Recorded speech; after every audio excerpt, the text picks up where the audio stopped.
প্রায় কয়েক বছর পর আজকে গেছিলাম আমরা গঙ্গা স্নান করতে। হাই, আমি ঈশা।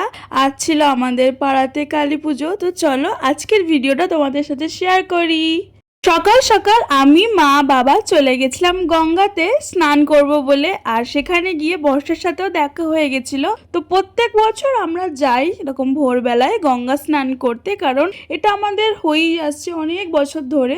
তো গঙ্গা স্নান করে তারপর চলে এসেছিলাম। এসেই প্রথমে পুজো দিয়ে নিয়েছিলাম ঠাকুরের কাছে।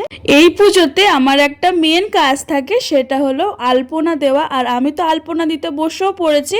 আর এবারে আলপনাটা আমার কাছে খুব সুন্দর লেগেছে। তোমাদের কাছে কেমন লেগেছে বলো। আর আমি তো এবছর উপোস করেছি। আমি প্রত্যেক বছরই করি, আগের বছর শুদ্ধ করতে পারিনি। আমি আর বর্ষা দুজনেই উপোস করেছি। তারপর আমি মায়ের কাছে চলে গেছিলাম পুজো দিতে। তোমাদেরকে দেখালামই, মা চলে এসেছে। ঠাকুর চলে আসার পর আমার বাবা চলে গেছিল ঠাকুরকে গয়না পরানোর জন্য। আর গয়না পরার পর ঠাকুরকে কি সুন্দর লাগছে বলো, মুখটা খুব মিষ্টি লাগছে। তো তারপর আমরা সবাই মিলে চলে গেছিলাম ঘট ডোবাতে যাওয়ার জন্য। আমাদের এখানে নিয়ম আছে, যেই বাড়ি সেই বছর ঠাকুর দেবে সেই বাড়িরই কেউ ঘট ডোবাতে যাবে। তো এবছর আমাদের পাড়ার পাশের একজন ঠাকুর দিয়েছিল, তারা ঘট ডুবিয়েছে। ঘট ডুবিয়ে আসার পর বাবা আর জেঠু পুজোতে বসে পড়েছিল। তারপর শুরু হয়ে গেছিল আরতি। আরতি হয়ে যাওয়ার পর আমাদের এখানে এই রিচুয়ালসটা হয়, মাথায় হাতে আগুন নিয়ে।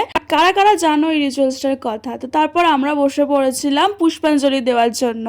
আমাদের পুষ্পাঞ্জলি হয়ে যাওয়ার পরে ঠাকুরকে ভোগ নিবেদন করে দেওয়া হয়েছিল। আর বর্ষা সবাইকে চরণামৃত দিয়ে দেয় যারা উপোস করেছিল। আর আমার একটু ভালো লাগছিল না, তাই বাড়ি চলে এসেছি।